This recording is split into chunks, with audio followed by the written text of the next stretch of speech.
இந்த பன்றாண்டு காலத்திலே தமிழ்நாட்டுக்கு மோடி செய்தது என்ன?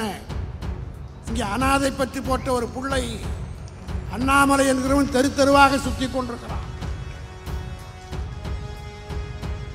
பொய் சொல்வதற்காக பிறப்பெடுத்து வந்தவன் அண்ணாமலை. ஒரு நாளைக்கு 100 பொய் சொல்லாவிட்டால் அவனுக்கு தூக்கம் வராது.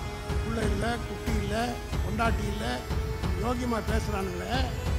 அவர் காலையிலிருந்து சாயந்தரம் வரலாம் அவர் போடுகிற ட்ரெஸ் மட்டும் 10 லட்சம் ரூபாய் என்று திமுக காரன் வீட்டுக்கெல்லாம் ஈடியை அனுப்புகிறாயே, எதிர்கட்சி தலைவர் வீட்டுக்கெல்லாம் ஈடி அனுப்புகிறாயே. இந்த 570 கோடி ரூபாய் யாருடைய பணம் என்று விசாரிக்க சிபிஐக்கு உத்தரவிட்டு 8 ஆண்டு காலமாகிறது. இதுவரையில கண்டுபிடித்தாயா? 2016 நம்முடைய பேச்சை கேட்காமல் ஒருவர் துள்ளி ஆடினார். அறைந்து விட்டார் என்பதற்காக நான் சொல்லவில்லை. விஜயகாந்த் இந்த தேர்தலில் மட்டும் விஜயகாந்த் நம்மோடு கூட்டணி இருந்திருந்தால் தமிழ்நாட்டுடைய முதலமைச்சராக கலைஞர் இருந்திருப்பார். முதலமைச்சராக இருந்திருந்தால் அந்த தெம்பலியே அவர் வாழ்ந்திருப்பார். அது மட்டும் இல்லை, ஜெயலலிதாவே செத்து போயிருக்கிறது. அது எதிர்கட்சியான உடனே அமெரிக்காவுக்கு போய் உடம்பெல்லாம் ரிப்பேர் பண்ணி வந்துருக்கு. அந்த அம்மா உயிரோடு இருந்திருப்பாங்க.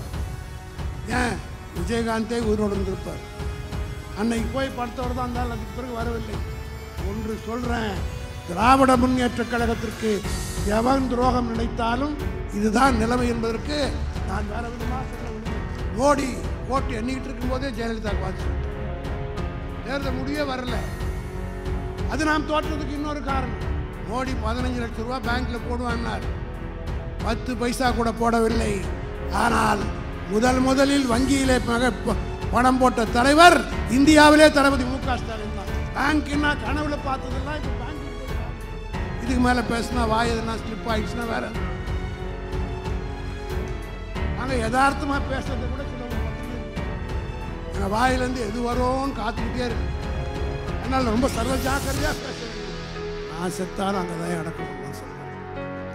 உடனே நான் திரும்பி கேட்டேன். அப்போ சொல்லும் போது அவர் வயசு 52. என்னன்னா உங்களுக்கு வயதாகி விட்டது, ஏன் இப்படி எல்லாம் பேசுகிறீர்கள்? அதற்கும் நகைச்சுவையோட கலைஞர் சொன்னார். நெருப்புன்னு சொன்னானே, நாக்கு சுற்றுமா, சொல்லி வைக்கிறேன்னு சொன்னார். உள்ள பிடிக்கிற மாதிரி ஒரு கட்சியிலிருந்து ஆள பிடிக்கிறோம். அதில் இந்த காங்கிரஸ்காரங்க இவ்வளோ நாள் இருந்துட்டு திடீர்னு மாறுறான். இந்த கமல்நாத் அவன் தான் இந்த சனாதா போட்டு குறைஞ்சிடும் அப்படின்னு சொல்லி பேசினார். அவன் தான் முதல்ல போய் என்ன சார், இந்தியாவுடைய ஆட்சி மாற்றத்தை ஏற்படுத்த வேண்டுமானால் இன்று முதல் இன்னும் 60 நாள் தான் இருக்கு. நான் தேதியை நானே அறிவிச்சுட்டு போறேன். ஏப்ரல் 16 தான் தமிழ்நாட்டுக்கு தேர்தல். யாரா சொன்னதுன்னா உனக்கு வேண்டப்பட்ட ஒருத்தர் எனக்கு சொன்னான்.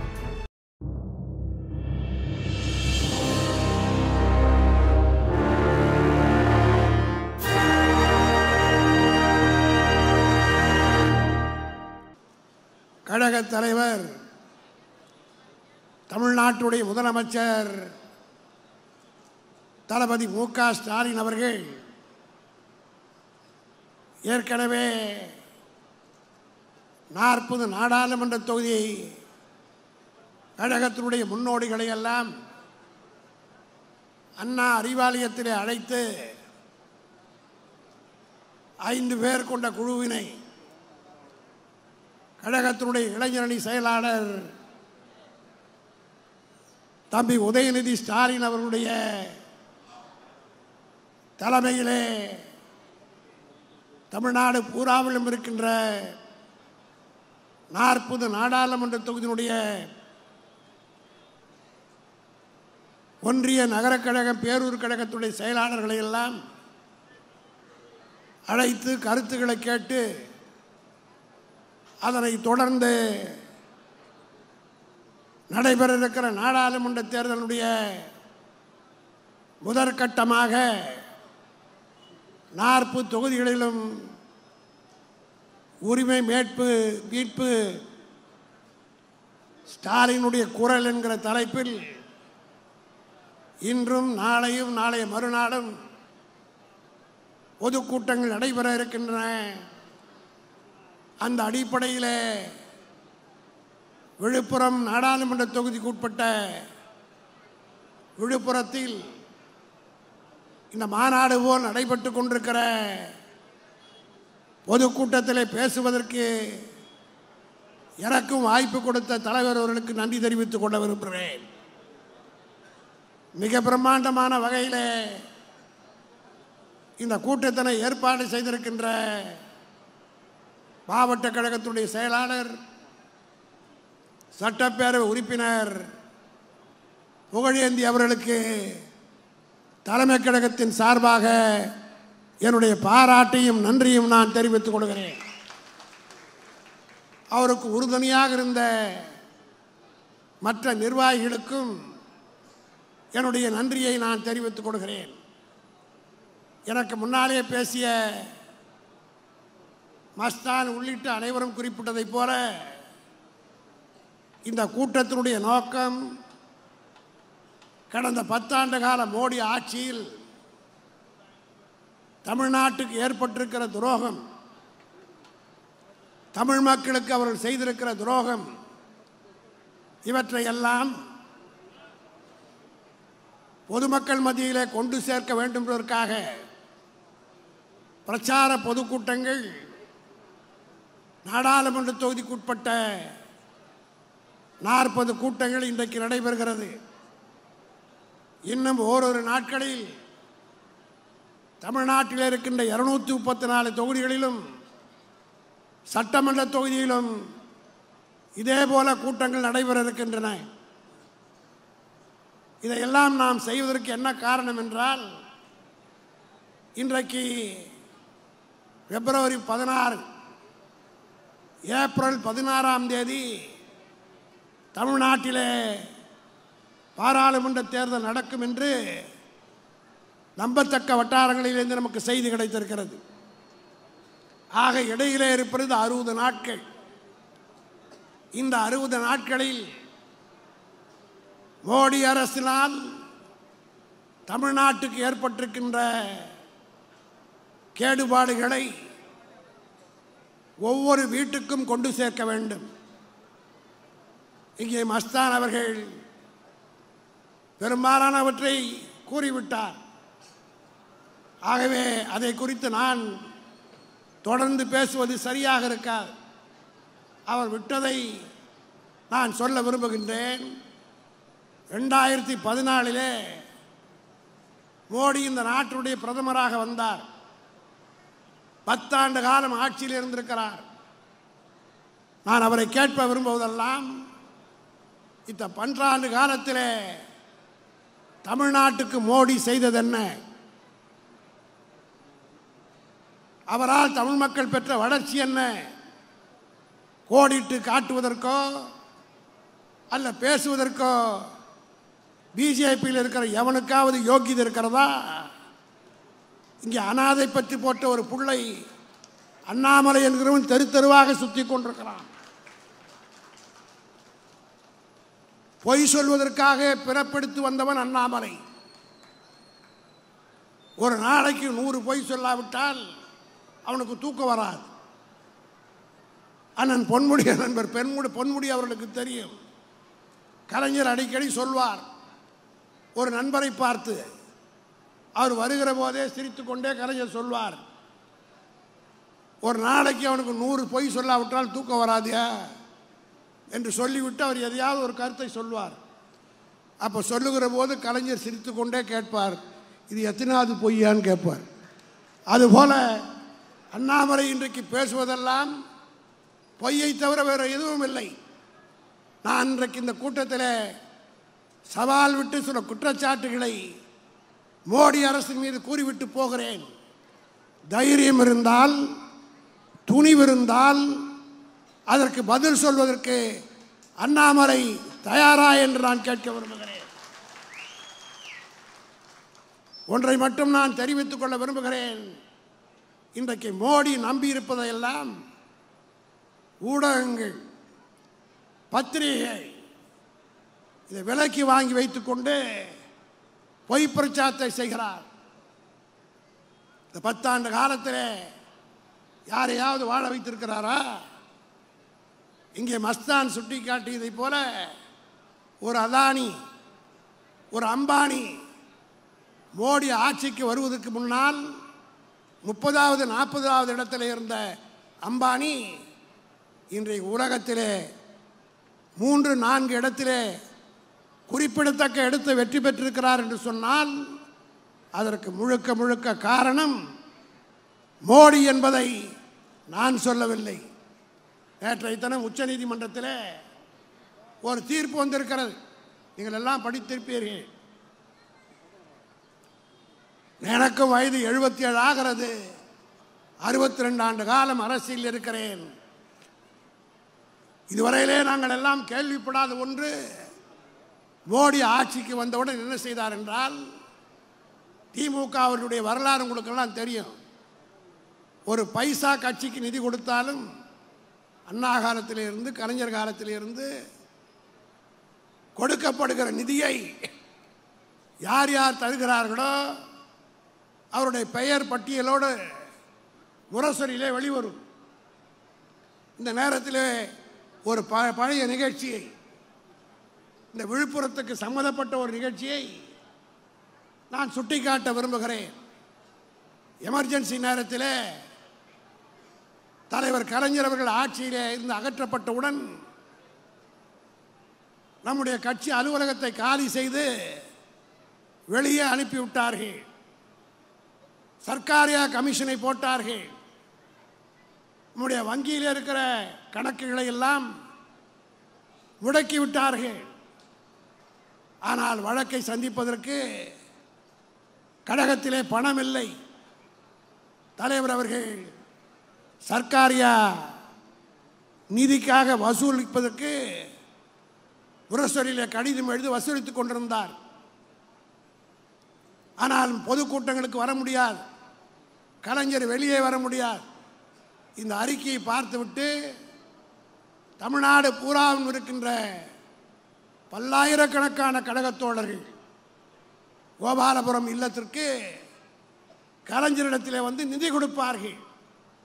அந்த எமர்ஜென்சி நேரத்தில் கலைஞரோடு ஓராண்டு காலம் கூடவே இருந்தவன் நான். எல்லோரும் கைது செய்யப்பட்டு சிறையில் இருந்த நேரத்திலே வேலூர் சிறைச்சாலையில் இருந்து விடுதலையாகி வந்த நான் கலைஞரோடு அந்த ஓராண்டு காலம் கூடவே இருக்கிற வாய்ப்பை பெற்றிருந்தேன். இந்த நிதி வசூல் செய்ய கலைஞர் துவக்கிய போது அந்த வசூலை முறைப்படி கணக்கு செய்து எழுதி கொண்டே வரும், பத்திரிகையிலே வரும். ஒரு நாள் நண்பர் பொன்முடி இடத்திலே கூட நான் சொல்லியிருக்கின்றேன். ஒரு நாள் வியாழக்கிழமையோ செவ்வாய்க்கிழமையோ நினைவில்லை, இந்த 2 நாட்கள் தான் நாங்கள் சென்னை மத்திய சிறைக்கு போவோம். தளபதி மு.க. ஸ்டாலினையும் முரசொலி மாறனையும் சந்திப்பதற்காக. அப்பொழுது போகிற போது ஒருவர் திடீரென்று வந்து தலைவரிடத்திலே நேரடியாக கேள்வி கேட்டார். நான் உங்கள் வீட்டிலே வந்து நிதி கொடுத்தேன், ஆனால் என் பெயர் முரசொலியில் வரவில்லை என்று அந்த நண்பர் சொன்னார். என் வாழ்நாளில் அந்த பெயரையே நான் மறக்க மாட்டேன். அவருடைய பெயர் வடமலை, விழுப்புரத்தை சார்ந்தவர். கலைஞர் என்னை திரும்பி பார்த்துவிட்டு, என்னப்பா ஏற்கனவே ஒரு கமிஷன் போட்டு விசாரணை பண்ணிக்கிட்டு இருக்கான், இதுக்கும் ஒரு கமிஷன் போட்டுற போகிறான்பா என்று அந்த நேரத்திலே கூட நகைச்சுவையோடு சொன்னார். எனக்கு மிகவும் உறுத்தலாக இருந்தது. காரணம், வசூலிக்கிற படத்தை பூரா நான் தான் வைத்திருப்பேன். அதை கொண்டு போய் அறிவாலயம் கிடையாது, அன்பகத்திலே அன்றைக்கு தலைமை கழகத்தினுடைய மேலாளராக இருந்த சண்முகத்திடத்திலே கொடுப்போம். அப்பொழுது பணம் கொடுத்தோம், பேர் வரவில்லை என்று சொன்னவுடன் எனக்கு மிகவும் வேதனையாக இருந்து இரவெல்லாம் தூக்கம் வரவில்லை. அடுத்த நாள் காலையில் போய் முரசொலியை துருவி துருவி பார்த்தேன். அப்பொழுது ஒவ்வொரு காலமாக பேர் வந்துக்கிட்டே இருந்து இன்னும் இவர் பேரை காணும். ஆனால் தலைமை கழகத்துடைய மேனேஜர் சொன்னார்னா, நம்ம இடத்துல கூட சிக்கனத்தை கடைபிடித்தார் கலைஞர். அப்போ 1000 ரூபா கொடுத்தா பேர் பேர் வரும். பொன்முடி 1000 ரூபாய், மஸ்தான் 1000 ரூபாய், உதயசூரியன் 1000 ரூபான்னு சொல்லிட்டு இப்போ 100 ரூபா கொடுத்தாங்கன்னு வச்சுக்க. 10 பேர் 100 ரூபா கொடுத்தவொன்னு அதை சேர்த்து 10 பேர் பேரை போட்டு 100 ரூபாய் வீதம் 1000 ரூபாய்ன்னு வரும். இதுபோல் அந்த வடமலை உங்கள் ஊருக்காரன் எவ்வளோ கொடுத்தான் தெரியுமா? 2 ரூபா கொடுத்தான். 2 ரூபா கொடுத்த அந்த வடமலை தலைவரிடத்தில் வந்து கம்ப்ளைண்ட் பண்ணுறான். அப்பொழுது பார்த்தால் 100 பேர் தலா 2 ரூபாய் வீதம் 200 ரூபாய் என்று மொத்த தொகை போட்டிருந்தது. அதை கொண்டு போய் தலைவரிடத்தில் காட்டினேன். பக்கத்தில் இருந்த நாவலரிடத்தில் சொன்னார். இதை காட்டி விட்டு செக்ரட்டரியேட்டில் ஒரு விவரம் கேட்டால் கூட 3 நாள் எடுப்பானுங்க. ஆனால் பாரதி கொடுத்த கேட்ட உடனே உடனடியாக வந்து கொடுத்தான் பார், இதான் திமுக என்று நாவலருக்கு கலைஞர் சொன்னார். இதை எதற்காக சொல்கிறேன் என்றால், நாம் வசூலிக்கிற பதம் தேர்தல் நிதியாக இருந்தாலும் எதுவாக இருந்தாலும் இன்று வரை அறிக்கை தந்து வெளியிடுகிறோம். ஆனால் மகா யோகியர் மோடி, உத்தமபுத்திரன் யோடி காலையில் ஒரு வேஷம் போடுவார், சாயந்தரம் ஒரு வேஷம் போடுவார், ஊருக்கு ஒரு வேஷம் போடுவார். தமிழ்நாட்டிலே வந்தால் திருக்குறளை அதுவும் பொன்முடி வச்சுக்கினே உணர்வார். தெலுங்கு ஆந்திராவுக்கு போனால் அங்கே பேசுவார், அந்த ஊர் ட்ரெஸ்ஸை போட்டுப்பார். மலைக்கு போனால் தொப்பியெல்லாம் போட்டுப்பார். இப்படி ஊரை ஏமாற்றுவதற்கு ஒரு நாளைக்கு ஒரு ட்ரெஸ்ஸு போட்டு, நான் சொல்லவில்லை, ராகுல் காந்தி சொன்னார், ஒரு நாளைக்கு மோடி போடுகிற ட்ரெஸ் மாத்திரம் எவ்வளோ தெரியுமா? 10 லட்சம் ரூபாய். புள்ள இல்லை, குட்டி இல்லை, கொண்டாட்டி இல்லை, யோகியமாக பேசுகிறானுங்களே. அவர் காலையிலேருந்து சாயந்தரம் வரலாம் அவர் போடுகிற ட்ரெஸ் மட்டும் 10 லட்சம் ரூபாய் என்று நான் சொல்லவில்லை, காங்கிரஸ் தலைவர் ராகுல் காந்தி பகிரங்கமாக குற்றம் சாட்டுறார். அந்த மோடி ஆட்சிக்கு வந்து இதுவரையிலே பாஜகவுக்கு திரட்டிக்கிற நிதி 6000 கோடிக்கு மேல் கட்சி நிதியாக திரட்டிருக்கிறார். யார் கொடுத்தான், எவ்வளோ கொடுத்தான், விவரம் அவருக்கும் கொடுத்தவனுக்கு மட்டும்தான் தெரியும். சுப்ரீம் கோர்ட் நேற்றைய தினம் அருமையான ஒரு தீர்ப்பை வழங்கியிருக்கிறது. மரியாதையாக கொடுத்த பணத்தை எல்லாம் திருப்பி கொடுத்து விடு என்று சொல்லியிருக்கிறார்னா இப்போதான் உனக்கு கேடுகார ஆரம்பிச்சது.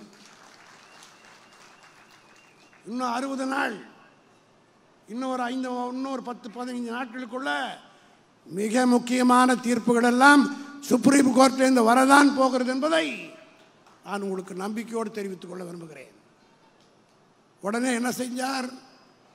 இன்றைக்கு காலையில் காங்கிரஸ் கட்சி எவ்வளோ நாள் கட்சி, ஏறத்தாழ 125 ஆண்டுகளுக்கு மேலே இருக்கிற கட்சி. அந்த கட்சியினுடைய அக்கவுண்ட் எல்லாம் இன்னைக்கு ஃப்ரீஸ் பண்ணியிருக்கிறார் மோடி. இன்கம் டாக்ஸ் டிபார்ட்மெண்ட் மூலமாக என்ன குற்றச்சாட்டு என்றால், லஞ்சத்திலே பணம் வாங்கினார் என்பதல்ல, தகாத பணம் வைத்திருந்தார்கள் என்பதற்காக அல்ல. 2018-19 இன்கம் டாக்ஸ் அக்கௌண்ட்டை 45 நாள் டிலே பண்ணி கட்டினாங்க. 45 நாள் டிலே பண்ணி கட்டியதற்காக அவருக்கு ஏறத்தாழ 200 சில்லறை கோடி ரூபாய் அபராதமும் மொத்த கணக்கையும் இன்றைக்கு மோடி அரசு ஃப்ரீஸ் செய்திருக்கிறது, முடக்கி இருக்கிறது என்று சொன்னால் எவ்வளோ பெரிய சர்வாதிகாரமான ஆட்சி டெல்லியிலே நடைபெற்று கொண்டிருக்கிறது என்பதை பொதுமக்கள் புரிந்து கொள்ள வேண்டும். நான் இந்த நேரத்தில் மோடியை பார்த்து கேட்குறேன், காங்கிரஸ் கட்சியினுடைய பணத்தை முடுக்கணும்ல? உன்னுடைய ஆட்சியிலே 2016 தேர்தல் நடைபெற்றது. அந்த தேர்தலிலே திருப்பூருக்கு பக்கத்தில் 570 கோடி ரூபாய், 1 ரூபா 2 ரூபா இல்லை, 570 கோடி ரூபாய் கண்டெய்னர் லாரியில் பணத்தை பிடித்தார்கள். எப்பொழுது? 2016. பிடித்தது தமிழ்நாடு போலீஸ் அல்ல, டெல்லியிலிருந்து வந்திருக்கக்கூடிய தேர்தல் பார்வையாளர்கள். பிடித்து அந்த பணத்தை தேர்தல் ஆணையத்திடத்திலே ஒப்படைத்திருக்கிறார்கள். 2016 இப்போ 2024 இருக்கிறோம். ஏறத்தாழ 8 வருடங்கள் உருளோடி விட்டது. இந்த பணம் யாருடைய பணம் என்று அன்றைக்கு கலைஞர் உயிரோடு இருந்தார். உடனடியாக பல அறிக்கையின் மூலம் கேட்டார். அந்த தேர்தலில் மட்டும் ஒழுங்காக எல்லாம் நடந்திருந்தால் இன்றைக்கு தலைவர் அவர்கள் உயிரோடு இருந்திருப்பார். 2016 தேர்தலிலே அந்த 570 கோடி ரூபாய் பிடிபட்டதே அந்த பணத்துக்கு முன்னால் எவ்வளோ பணம் விளையாடுச்சு என்பதெல்லாம் மக்களுக்கு தெரியும். உடனே தலைவர் அவர்கள் நீதிமன்றத்திற்கு சென்று வழக்கு போட சொன்னார். என்னிடத்தில் தான் சொன்னார். ஏற்கனவே பல வழக்கை என்னுடைய பேரில் இருந்த காரணத்தினால் டிகேஎஸ் இளங்கோவன் பேரிலே நானும் வில்சனும் அந்த வழக்கை தாக்கல் செய்தோம். வழக்கை விசாரித்த சென்னை உயர்நீதிமன்றம் சிபிஐ விசாரணை செய்தது. பத்திரிகையாளர்கள் அருள் கூர்ந்து இதை குறித்து கொள்ள வேண்டும். 2017 சென்னை உயர்நீதிமன்றத்தால் நடு ரோட்டிலே கண்டெய்னர் லாரியில் கைப்பற்றப்பட்ட 570 கோடி ரூபாய் பணம் யாருடையது என்று விசாரிக்க சிபிஐ விசாரணை நடத்த வேண்டும் என்று நீதிமன்றம் உத்தரவிட்டு 8 வருஷம் ஆகுது. 2016 நான் ராஜ்யசபா உறுப்பினராக தேர்ந்தெடுக்கப்பட்டேன். நானும் டிகேஎஸ் இளங்கோவனும் சிபிஐனுடைய டைரக்டர் ஜெனரலை நேரடியாக டெல்லியிலே போய் சந்தித்து சென்னை உயர்நீதிமன்றம் தீர்ப்பு வழங்கியிருக்கிறது. இந்த 570 கோடி ரூபாய் என்ன ஆனது என்று தெரியவில்லை. யார் பணம் நடு ரோட்டில் கிடைத்தது, எவனுமே அதை பற்றி கிளைம் பண்ணவில்லை. ஏன் இன்னும் விசாரணை செய்யவில்லை என்று கேட்டபோது டிஜிபி சொன்னார், விரைவில் விசாரணை பண்ணுகிறோம் என்று. நான் மோடி அரசை கேட்கிறேன், நரேந்திர மோடியை கேட்கிறேன், திமுக காரன் வீட்டுக்கெல்லாம் ஈடியை அனுப்புகிறாயே, எதிர்க்கட்சி தலைவர் வீட்டுக்கெல்லாம் ஈடி அனுப்புகிறாயே, இந்த 570 கோடி ரூபாய் யாருடைய பணம் என்று விசாரிக்க சிபிஐக்கு உத்தரவிட்டு 8 ஆண்டு காலம் ஆகிறது. இதுவரையில் கண்டுபிடித்தாயா? ஒருவராவது கைது செய்யப்பட்டிருக்கிறார்களா? யாரும் நடவடிக்கை எடுக்கப்படாத காரணத்தினால் என்னுடைய சந்தேகம், இது மோடிக்கு சொந்தமான பணமா என்ற சந்தேகம் எனக்கு வருது. இந்த சந்தேகத்தை கிளியர் பண்ண வேண்டியது மத்திய சர்க்காருடைய கடமை. என்றால் 8 வருஷம் ஆச்சு. இன்றைக்கு நேற்று உத்தரவு போட்ட ஹைகோர்ட் உத்தரவு போட்டவுடன் உச்சநீதிமன்றம் இன்றைக்கு காங்கிரஸுடைய அலுவலகத்திற்கு சென்று அக்கௌண்ட்டை ஃப்ரீஸ் பண்ணுற மோடியே தமிழ்நாட்டில் கைப்பற்றப்பட்ட 700 கோடி எங்கே போனது? இதெல்லாம் மக்கள் மத்தியில் கேட்க மாட்டார்களா? அந்த 2016 தேர்தலில் மட்டும் ஒழுங்காக நம்முடைய பேச்சை, இன்னும் சொல்ல போனால் பொன்முடி பேச்சை சிலர் கேட்டு நடந்திருந்தால் கலைஞர் முதலமைச்சராகத்தான் இருந்திருப்பார். 2016 நம்முடைய பேச்சை கேட்காமல் ஒருவர் துள்ளி ஆடினார். மறைந்து விட்டார் என்பதற்காக நான் சொல்லவில்லை. விஜயகாந்த் அவரை சந்தித்து பேசுவதற்காக பொன்முடி போன்றவர்கள், என்னை போன்றவர்களெல்லாம் முயற்சி எடுத்தோம். மிகுந்த நம்பிக்கையாக இருந்தது. கலைஞர் தன்னுடைய கௌரவத்தை கூட பார்க்காமல், அவருடைய பிள்ளையோட வயசில் சின்னவன் விஜயகாந்த், ஆனால் கலைஞர் மரத்திலே கனி இருக்கிறது, அந்த கனி என் மடியிலே விழும் என்று உருக்கமாக எழுதினார். ஆனால் அவர் கேட்காமல் வேறு விதமாக நடந்து கொண்ட காரணத்தினால் 89 இடங்களிலே திமுக வெற்றி பெற்றது. நம்முடைய கூட்டணி ஏறத்தாழ 100 இடங்களிலே வெற்றி பெற்றது. அந்த தேர்தலில் மட்டும் விஜயகாந்த் நம்மோடு கூட்டணி இருந்திருந்தால் தமிழ்நாட்டுடைய முதலமைச்சராக கலைஞர் இருந்திருப்பார். முதலமைச்சராக இருந்திருந்தால் அந்த தெம்பலியே அவர் வாழ்ந்திருப்பார். அது மட்டும் இல்லை, ஜெயலலிதாவே செத்து போயிருக்காரு. அது எதிர்கட்சி ஆன உடனே அமெரிக்காவுக்கு போய் உடம்பெல்லாம் ரிப்பேர் பண்ணி வந்திருக்கோம். அந்த அம்மாவும் உயிரோடு இருந்திருப்பாங்க. ஏன் விஜயகாந்தே உயிரோடு இருந்திருப்பார். அன்னைக்கு போய் படுத்தவர் தான் இருந்தாலும் அதுக்கு பிறகு வரவில்லை. ஒன்று சொல்கிறேன், திராவிட முன்னேற்ற கழகத்திற்கு எவன் துரோகம் நினைத்தாலும் இதுதான் நிலைமை என்பதற்கு நான் வேறு விதமாக சொல்ல விரும்புகிறேன். ஆனால் அப்படிப்பட்ட ஒருத்தருக்கு கூட நம்முடைய தலைவர் என்ன பண்ணார்? மறைந்தவுடன் யாரும் மனு போட்டு கேட்கல, யாரும் தளபதியிடத்திலே கேட்கவில்லை. உடனடியாக அறிவித்தார். அரசு மரியாதையுடன் விஜயகாந்த் அடக்கம் செய்யப்படுவார் என்று. அதுக்கு என்ன காரணம் தெரியுமா? கலைஞருக்கு இடம் கொடுக்க முடியாது என்று எடப்பாடி மறுத்த நேரத்தில் எப்படி தன்னுடைய மனம் வேதனைப்பட்டதோ அதுபோல தேமுதிகவில் இருக்கிற தொண்டனோ அவருடைய குடும்பத்தாரோ வேதனைப்படக்கூடாது என்று உணர்ந்து அவருக்கு அரசு மரியாதை கொடுத்த தலைவர் நம்முடைய தலைவர் தளபதி அவர்கள். நான் ஏன் குறிப்பிடுகிறேன் என்று சொன்னால், இப்படிப்பட்ட சூழ்நிலையிலே அன்றைக்கு தேர்தலில் நடந்த தெல்லுமுள்ளுகள் இதெல்லாம் நடந்தது. ஆனால் மோடி ஓட்டு எண்ணிக்கிட்டு இருக்கும்போதே ஜெயலலிதாவுக்கு வாட்சி சொல்லிட்டார். தேர்தல் முடிவே வரல. அது நாம் தோற்றதுக்கு இன்னொரு காரணம். இப்படி பல்வேறு தவறுகளை செய்திருக்கக்கூடியவர் மோடி அவர்கள் என்பதை எங்களாலே சுட்டி காட்ட முடியும். இந்த 10 வருட காலத்திலே தமிழக மக்களுக்கு பல துரோகங்களை செய்திருக்கிறார். குறிப்பாக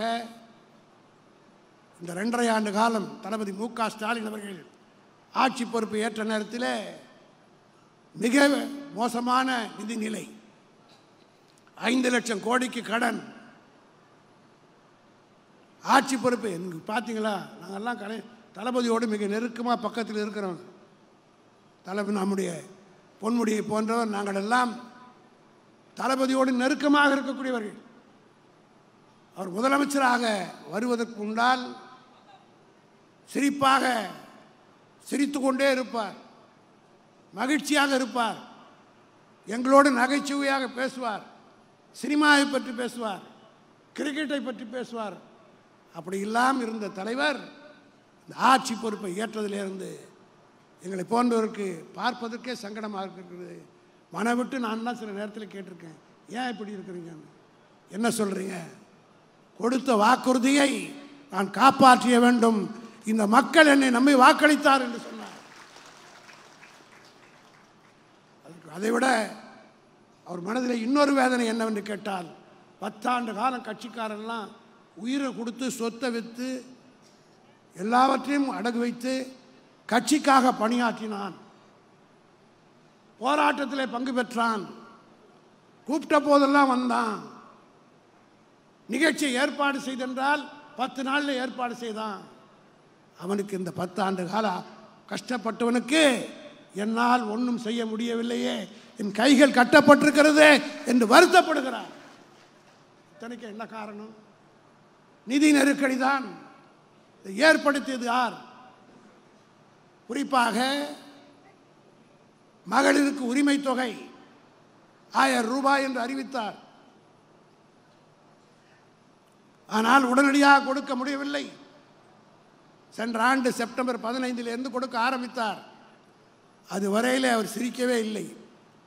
அந்த 15ஆம் தேதி செப்டம்பர் 15 மக்கள் உரிமை தொகை, மகளிர் உரிமை தொகை என்று 1000 ரூபாய் பேங்க்கில் போட்டாரே, அன்னைக்கு தான் அவர் சிரித்தார். காரணம் என்ன?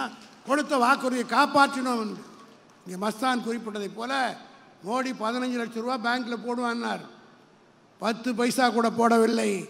ஆனால் முதலில் வங்கியிலே பணம் போட்ட தலைவர் இந்தியாவிலே தளபதி மு.க. ஸ்டாலின் தான். மாதம் 1000 ரூபா வருதா இல்லையா? எல்லோருக்கும் வருது. பேங்கை பார்க்காத பெண்கள்லாம் பேங்கை பார்க்குது. பேங்க்குன்னா கனவுல பார்த்ததெல்லாம் இப்போ பேங்க்குக்கு போய் பார்க்குது. இதுக்கு மேலே பேசினா வாய் எதுனா ஸ்லிப் ஆகிடுச்சுன்னா வேறு எதுனா எழுதுவோம்.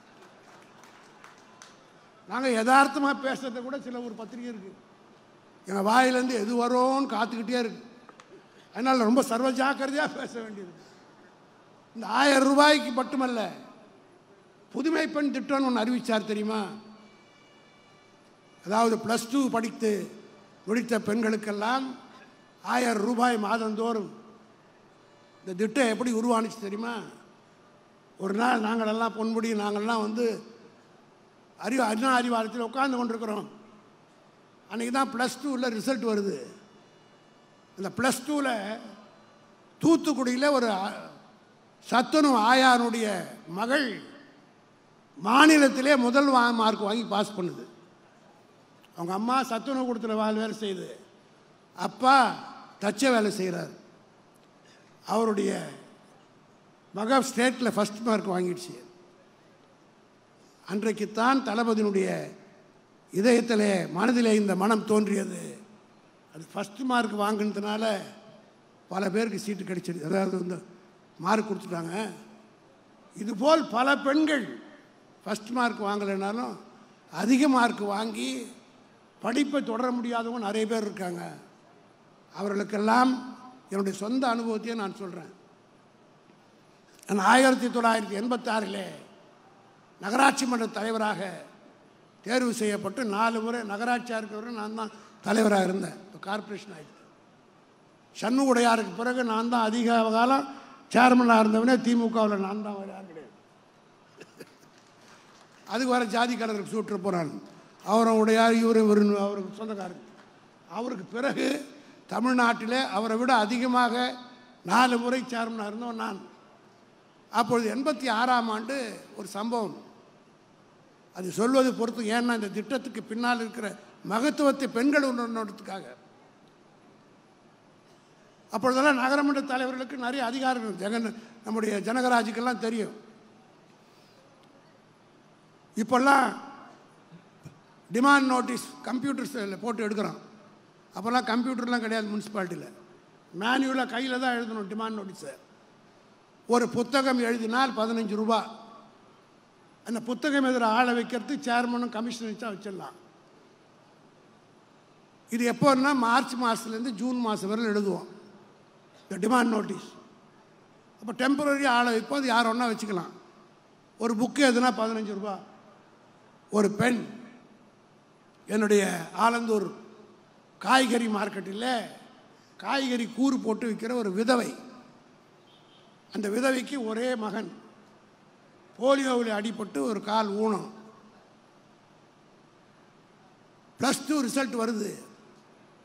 உரிமையோடு அந்த பெண் என் இடத்துல வந்து கேட்டது, என் பையன் பாஸ் பண்ணிட்டான், இந்த 15 ரூபா ஒரு புக்கு எழுதுனா கொடுக்குறாங்களாமே, அந்த வேலையை கொடுத்தனா ஒரு மாதத்துக்கு 400-500 ரூபா வரும்னு சொல்கிறாங்க, நீயே போட்டு கொடுக்கலாமா அப்படின்னு அந்த அம்மா சொல்லிச்சு.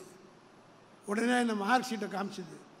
1200 மார்க்குக்கு 1119 மார்க் வாங்கியிருக்கான். எந்த டியூஷனுக்கும் போல அரசாங்க பள்ளியில் படித்து +2ல் தேர்வு பட்டு வச்சுருக்கான்.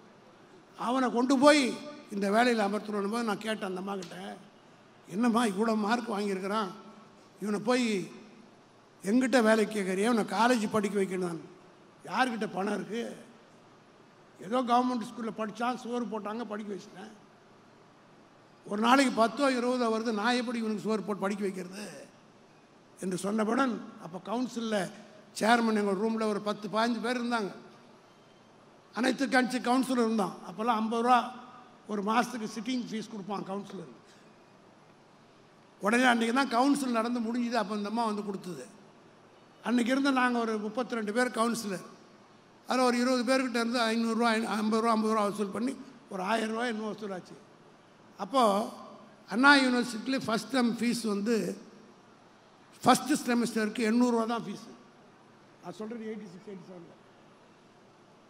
நாங்கள் உடனே முடிவு பண்ணி அப்ளிகேஷன் போடு, சீட்டு கிடச்சிட்டுனா நம்ம முதல் ஃபீஸை கட்டிடுவோம், அதுக்கப்புறம் ஸ்காலர்ஷிப் வாங்கி இந்த பையனை படிக்க வச்சிடலாம் என்ற எண்ணத்தோடு போட்டோம். அப்ளிகேஷன் போட்டான், சீட்டு கிடச்சிது. அதோடு நாங்கள் மறந்துட்டோம். காலேஜில் இருக்கிற பேராசிரியர்லாம் ஒன்று சேர்ந்து அவன் படிக்கிறத பார்த்து அவனுக்கு ஊக்கம் கொடுக்குற வகையிலே ஸ்காலர்ஷிப் கொடுத்து அவன் படித்து அமெரிக்காவுக்கு போய் 2 லட்சம் ரூபா சம்பளம் வாங்குகிறான். 2 லட்சம் ரூபாய் சம்பளம் வாங்கின பிறகு அவனுக்கு திருமணம் நிச்சயிக்கிறாங்க. அதாவது அவங்க அம்மா காய்கறி ரோட்டில் விற்று நிற்கும்போது யாரும் அவனை வச்சு எட்டி கூட பார்க்கல.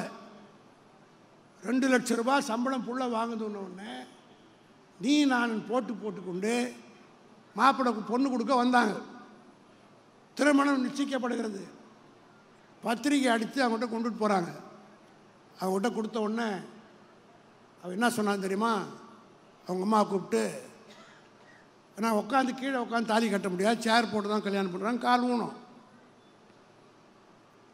எங்கள் சேர்மன் அவர் தாலி எடுத்து கொடுத்தா தான் நான் கட்டுவேன். காரணம், இந்த இடத்துக்கு நான் வருவதற்கு காரணம் அவர் தான் சொன்னான். நானே மறந்துட்டேன். நான் சொன்னது 86 கொடுத்தவன் 96 கல்யாணம் பண்ணிக்கிறான். அப்பவும் நான் சேர்மன். எதுக்கு சொல்ல வரேன்னா, நான் ஒரு சாதாரண ஒரே ஒரு ஆளுக்கு செஞ்ச நன்மைக்காக அமெரிக்காவுக்கு போய் சம்பாதித்த அந்த மனிதன் பையன் நன்றி உணர்வோடு எனக்கு போட்டான்னா தளபதி அவர் கொடுத்துருக்கிற இந்தியால் எத்தனை குடம்பெருப்பு. இன்னொரு நிகழ்ச்சியும் சொல்கிறேன். கலைஞர் அவர்கள் எமர்ஜென்சி நேரத்தில் அண்ணா சாலை அருகே மறியல் செய்தார். அவரோடு சேர்ந்து நாங்கள்லாம் கைது செய்யப்பட்டோம். D1 காவல் நிலையத்தில் கொண்டு போய் உள்ளே உட்கார வைக்கிறார்கள். எப்படிப்பட்ட நிலை! கலைஞரோட இந்த மந்திரியெல்லாம் போட்டான். பாதி பேர் பண்ருட்டி ராமச்சந்திரன் போட்டார், ஆதித்தனார் போயிட்டார், பாவுசா போயிட்டார், மாதவன் போயிட்டார், எல்லாம் போயிட்டாங்க. ஏன் இந்த ஊரில் இருந்த ராஜாங்கம், குறிஞ்சிப்பாட்டி ராஜாங்கம் கூட கட்டின்னு போயிட்டார். கலைஞருடைய டிரைவரே வண்டி ஓட்ட முடியாதுன்னு சாவி கொடுத்துட்டு போயிட்டான். அப்படிப்பட்ட ஒரு நெருக்கடியான காலத்தில் நாங்கள் கைது செய்யப்படுகிறோம். பெஞ்சில் உட்கார வைக்கலாம் தலைவரை. தேவாரன் ஒருத்தர் இருந்தார், அவர் தான் இப்போ டிசி, டெப்டி கமிஷனர். 7 வருஷம் சீஃப் மினிஸ்டராக இருந்தவர் கூட பார்க்காம ஒரு சல்யூட் கூட அடிக்கலை.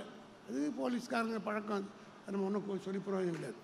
கதவு திறப்பாங்க, அப்புறம் காலில் எடுத்து கழுவி வைப்பாங்க. அதெல்லாம் நமக்கு பழக்கமாகி போச்சு. ஏன்னா பல முறை ஆட்சிக்கு வந்துட்டோம், பல முறை ஆட்சி போச்சு. ஆகையினால் இதெல்லாம் நமக்கு பழக்கம். ஆனால் ஒரு பெண்மணி, ஒரு 25 வயசு இருக்கும், ஒரு உமன் கான்ஸ்டபிள், 1 மணி நேரம் நாங்கள் போராட்டத்தில் இருந்தபோது கலைஞர் வேர்த்து விரிவித்து போயிட்டார். அதை பார்த்து அந்த பெண்மணி காஃபி கொண்டு வந்து கலைஞர்கிட்ட கொடுக்குது. அப்படியே தலைவர் அந்த பெண்மணியை பார்த்தார். ஏமா உன் வேலைக்கு எதுனா ஆபத்து வந்துட போகுது. காரணம் கொடுமையான நேரம், பேசினாலே தப்பு. கூட இருந்தவங்களே ஓடி போட்டானுங்க, எம்பிக்கள், எம்எல்ஏக்கள், மந்திரிக்கள்லாம். யாரோ பெற்ற மகள் இந்த காப்பி கொடுக்குதே, வேலை போச்சுன்னா என்ன பண்ண முடியும் என்று கவலையோடு கலைஞர் கேட்கிறார். அதுக்கு அந்த பெண் என்ன சொல்லிச்சு தெரியுமா? நீங்கள் கொடுத்த காக்கி சட்டை உங்களுக்காக போதுன்னு அதை பற்றி நான் கவலைப்படவில்லை என்று தைரியமாக வாங்கி கொடுத்தது. அப்போ தான் கலைஞர் சொன்னார், இன்னும் இந்த நாட்டில் நன்றி இருக்குதுயா. ஏன்னா அன்றைக்கி தான் பண்ருட்டி ராமச்சந்திரன் காலையில் கடுமையான ஒரு அறிக்கை விட்டார் கலைஞர் எடுத்து. காலையில் பத்திரிகையில் பண்ருட்டி ராமச்சந்திரன் அறிக்கை வருது. 11 மணி அளவில் கான்ஸ்டபிள், உமன் கான்ஸ்டபிள் காப்பி வாங்கி கொடுக்குறார். அதுக்கு அந்த பெண்மணி சொன்னது, நீங்கள் தான் இந்த வேலையை எனக்கு வாங்கி கொடுத்தீங்க, ஆகினால் அந்த வேலை போனால் போட பரவாயில்லன்னு. அதே போல் கலைஞர் அவர்களுக்கு மெரினாவிலே 6 அடி இடம் கேட்க வேண்டும் என்று போராடினோம். உங்களுக்கெல்லாம் தெரியும், பொன்முடி மற்றவங்களுக்கெல்லாம் தெரியும். கலைஞர் அவர்கள் அண்ணாவனுடைய சதுக்கத்துக்கு பக்கத்திலே தான் தானும் அடக்கம் செய்யப்பட வேண்டும் என்று வாழ்நாள் பூரா விரும்பினார். இன்னும் சொல்லப்போனால் அதை முதல்ல எங்கிட்டையும் எல்கணேசன் கிட்ட தான் கலைஞர் சொன்னார். ஒரு நாள் வேழக்கிழமையும் செவ்வாய்க்கிழமையும் நினைவில்லை, அண்ணா சாலை வழியாக, அண்ணா சதுக்கம் வழியாக சென்ட்ரல் ஜெயிலுக்கு போயிட்டு இருக்கும்போது ஒவ்வொரு முறையும் கலைஞர் அண்ணா சதுக்கத்துக்கு வரும்போது கையெடுத்து கும்பிடுவார். திடீர்னு ஒரு நாள் கலைஞர் திரும்பி எங்களை பார்த்து, இந்த இடத்துல ஏன் தெரியுமா அண்ணா அடக்கம் பண்ண உனக்கு தெரியுமாயான்னார். தெரியாதுன்னு நாங்கள். எல் கணேசனை கேட்டார், அவரும் தெரியாதுன்னு சொன்னார். அப்பொழுது அண்ணா கலைஞர் சொன்னார், அப்போல்லாம் சென்னையில் எங்களுக்கு யாருக்கும் வீடு கிடையாது, அண்ணாக்கே வீடு கிடையாது, பெரிய ஹோட்டல்கள் கிடையாது, ஹோட்டலில் நடத்துகிற அளவுக்கு வசதி கிடையாது. ஆகவே அண்ணா என்ன பண்ணுவாராம், இரவு 10 மணிக்கு மேல் கட்சியினுடைய முக்கிய தலைவரெல்லாம் பீச்சுக்கு வர சொல்லுவாராம். கடற்கரை நாவலரை, கலைஞரை, பேராசிரியரை என்.வி. நடராஜனை, சி.பி. சிற்றரசை, ஏ.வி.பி. ஆசத்தம்பியை, இப்படி கழகத்தினுடைய மூத்த முன்னோடி சத்தியவாணி முத்தை தவிர, காரணம் அந்த அம்மாள் பெண் என்ற காரணத்தினால் 10 மணிக்கு மேல் வருவது அவருக்கு ஏதுவாக இருக்காதுன்னு மற்ற தலைவரெலாம் கூட்டு வாதிப்பானாம். அதுபோல் பல முக்கிய முடிவுகளை அந்த கடற்கரையை உட்கார்ந்து அண்ணா எடுத்தாராம். ஆகவே தான் அண்ணாவை அந்த இடத்துல நாங்கள் அடக்கம் செய்தோம் என்று கலைஞர் சொல்லிவிட்டு சொன்னார், நான் செத்தாலும் அங்கே தான் அடக்கம் பண்ணணும்னு சொன்னார். உடனே நான் திரும்பி கேட்டேன். அப்போ சொல்லும் போது அவருக்கு வயசு 52. என்னென்னா உங்களுக்கு வயதாகி விட்டது, ஏன் இப்படியெல்லாம் பேசுகிறீர்கள்? அதற்கும் நகைச்சுவையோடு கலைஞர் சொன்னார், நெருப்புன்னு சொன்னானே நாக்கு சுற்றுமா, உங்களுக்கு சொல்லி வைக்கிறேன்னு சொன்னார். அதே போல் கலைஞர் மறைந்த நேரத்தில் நம்முடைய தளபதி அவர்களும் அவருடைய குடும்பத்தாரும் நாசக்காரன் எடப்பாடி வீட்டுக்கு போய் அல்பைக்கு வாழ்வு வந்தால் அர்த்தராத்திரிலே கொடை பிடிப்பான்னு சொல்வார்களே, நாயை குளிப்பாட்டி நடுவூட்டில் வைத்தால் வாழை கிளப்பி கொண்டு ஏதோ சாப்பிட போகும்னு சொல்லுவாங்களே, அதுபோல முதலமைச்சர் நாற்காலியிலே துரதிருஷ்டமாக உட்கார்ந்து விட்ட எடப்பாடி வீட்டுக்கு தளபதி கௌரவம் பார்க்காமல் அவருடைய குடும்பத்தார் போய் கேட்டபோது இடம் கொடுக்க முடியாது என்று மறுத்தவன், என் தலைவருக்கு இடம் கொடுக்க முடியாது நீ மறுத்ததுனால தாண்டா உன் கட்சி 4 மூலையில் ரோடில் நிற்குது, சின்னாபனமாக இருக்கிறது என்பதை நீ உணர்ந்து மறந்து விடக்கூடாது. உடனே தலைவர் அவர்கள் தளபதி அவர்கள் தொங்கிய முகத்தோடு வந்தார். உன்னுடையெல்லாம் இருக்கான்.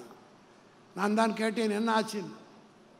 முடியாது என்று சொன்னவுடன் நானும் வில்சன் அவர்களும் என்ஆர் இளங்கோவும் உடனடியாக தலைவரிடத்தில் சொன்னோம், நீதிமன்றத்துக்கு செல்கிறோம்.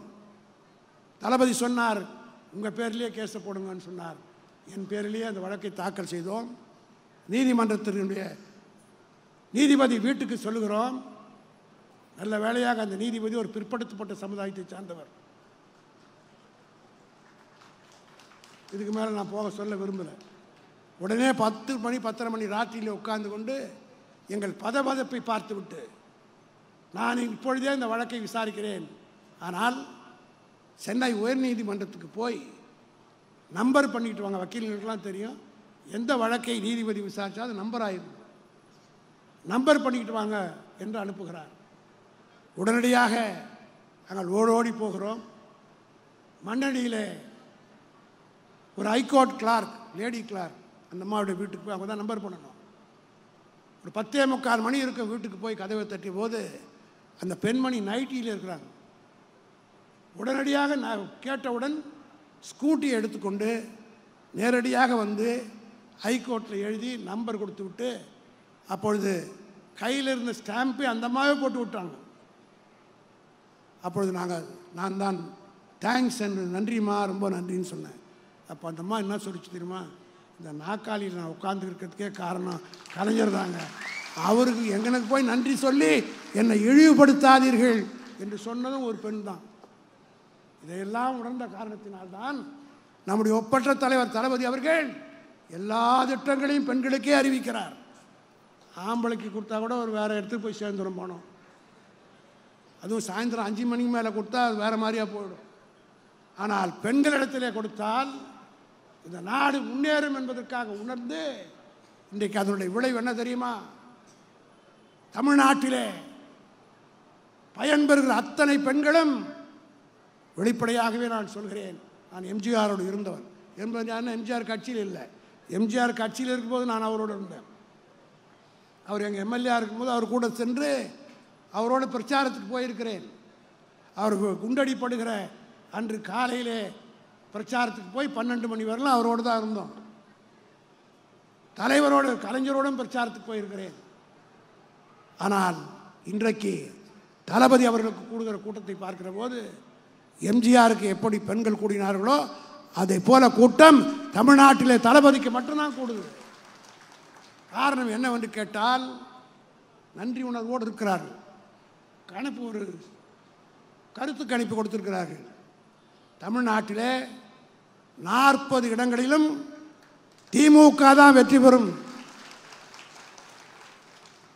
கொஞ்சம் இப்படி அப்படி ஓரக்கண்ணில் பார்த்தவரெல்லாம் கூட நம்ம கியூவில் நிற்கிறான். வந்து சில பேர் காங்கிரஸ் சதமான அது வேறு சொல்ல போகிறோம், சில பேர் வேணானே ஒதுங்கி போயிடலான்னு பார்த்தவெல்லாம் இந்த கருத்து கணிப்பு பார்த்த உடனே எப்படியா சீட்டு வாங்கணுன்ற முயற்சியில் இருக்கிறோம். அதுக்கு என்ன காரணம்? தமிழ்நாட்டிலே 40க்கு 40 திராவிட முன்னேற்ற கழகம் தளபதி யாரை சொல்கிறாரோ அவங்க தான் ஓட்டு. அதே போல் இந்திய அளவில் நீங்கள் எடுத்துக்கொள்வீர்கள்னா ஒரு பொய்யான செய்தியை சொல்கிறார், மோடி வந்துடுவார். மொத்தம் 543 சீட்டு. சராசரி பேப்பர் கணக்கு வச்சு பாருங்கள், எப்படி அவர் 300 சீட் ஜெயிக்க முடியும்? கேரளாவில் ஒன்று கூட கிடையாது, தமிழ்நாட்டில் ஒன்று கூட ஜெயிக்க முடியாது, ஆந்திராவில் ஒன்று கூட ஜெயிக்க முடியாது, வெஸ்ட் பெங்காலில் ஒன்று கூட ஜெயிக்க முடியாது, பஞ்சாபில் ஒன்று கூட ஜெயிக்க முடியாது, டெல்லியில் ஒன்று கூட ஜெயிக்க முடியாது, உத்தரப்பிரதேசத்தில் அகிலேஷ் யாதவ் அவர் அமைச்சருக்கு கூட்டணிப்படி போன முறை 4 சீட்டு தான் நம்ம அணிக்கு வந்தது. இப்போ 80 சீட்டில் 73 சீட்டு அகிலேஷ் யாதவுக்கு வரப்போன்னு கருத்து கணிப்பு சொல்கிறான். ஒரே ஒரு கணிப்பு சொல்கிறேன், அவன் ஜெயிக்கிறதா இருந்தால் எதுக்காக ஆளை பிடிக்கிறான்? ஏன் பிடிக்கிறார் மோடி? எதுக்காக ஆளை பிடிக்கிறாரு? உள்ள பிடிக்கிறவன் மாதிரி ஒரு கட்சியிலேருந்து ஆளை பிடிக்கிறார். அதில் இந்த காங்கிரஸ்காரங்க இவ்வளோ நாள் இருந்துட்டு திடீர்னு மாறுறாங்க. இந்த கமல்நாத் ஒருத்தன், அவன் தான் இந்த சனாதன ஓட்டு குறைஞ்சிடும் அப்படின்னு சொல்லி பேசினார். அவன் தான் முதல்ல போய் அங்கே சேர்றான் ஒரு ராஜ்யசபா எம்பிக்காக. அதே போல் காலையில் இங்கே இருக்கிறான், சாயந்தரம் அங்கே போகிறான். இதுக்கெல்லாம் என்ன காரணம்? ஏறத்தாழ 411 எம்எல்ஏக்களை இந்த 10 வருட ஆட்சி காலத்தில் மோடிக்கு விலைக்கு வாங்கியிருக்கிறார். You are running this government with purchased politicians. விலைக்கு வாங்கப்பட்ட அரசியல்வாதி வைத்துக்கொண்டு மோடி ஆட்சி நடத்த விரும்புகிறார். ரொம்ப நாள் நிலைக்காது. நீ தோற்கப் போவது உறுதியாகிவிட்டது. ஒன்றை மட்டும் நான் சொல்கிறேன், தளபதி மு.க. ஸ்டாலின் அவர்கள் அவருடைய பிறந்தநாள் விழாவிலே முதலில் அவர் அறிவித்தது இந்த இந்தியா கூட்டணி. இது மகத்தான கூட்டணி அமைந்திருக்கிறது. இந்த கூட்டணி மிகப்பெரிய வெற்றியை பெறப்போவது உறுதியாகிவிட்டது. அது உங்கள் கையில் தான் இருக்குது. இங்கே கௌதம் சிகாமணி சொன்னதை போல இங்கே வந்திருக்கிற ஒவ்வொரு BLA 2ம் BLCயும் நீங்கள் தான் இந்த கட்சியினுடைய காவல் தெய்வங்கள். நாங்களாம் சும்மா மேலே உட்காருக்கிற கோபுரத்தில் இருக்கிற கலச மாதிரி. இந்த இயக்கத்திலே எங்களை உட்கார வைக்கிறது நீங்கள் தான். இந்தியாவுடைய ஆட்சி மாற்றத்தை ஏற்படுத்த வேண்டுமானால் இன்று முதல் இன்னும் 60 நாள் தான் இருக்குது. நான் தேதியை நானே அறிவிச்சிட்டு போகிறேன். ஏப்ரல் 16 தான் தமிழ்நாட்டில் தேர்தல். யாரா சொன்னதுன்னா அவனுக்கு வேண்டப்பட்ட ஒருத்தன் எனக்கு சொன்னான். அவனை விசாரித்து அவன் மாதிரி விசாரணை போடு. ஆக இன்னும் இந்த 60 நாட்களுக்குள் தயாராகுங்கள். இந்த மாவட்டத்துடைய பெருமையை காப்பாற்றுங்கள். தளபதியுடைய கரத்தை வலுப்படுத்துங்கள் என்று கேட்டு விடைபெறுகிறேன். இந்த வீடியோ உங்களுக்கு பிடிச்சிருந்தா ப்ளீஸ் லைக் அண்ட் ஷேர் பண்ணுங்க. மறக்காம எங்க சேனலை சப்ஸ்கிரைபும் பண்ணுங்க.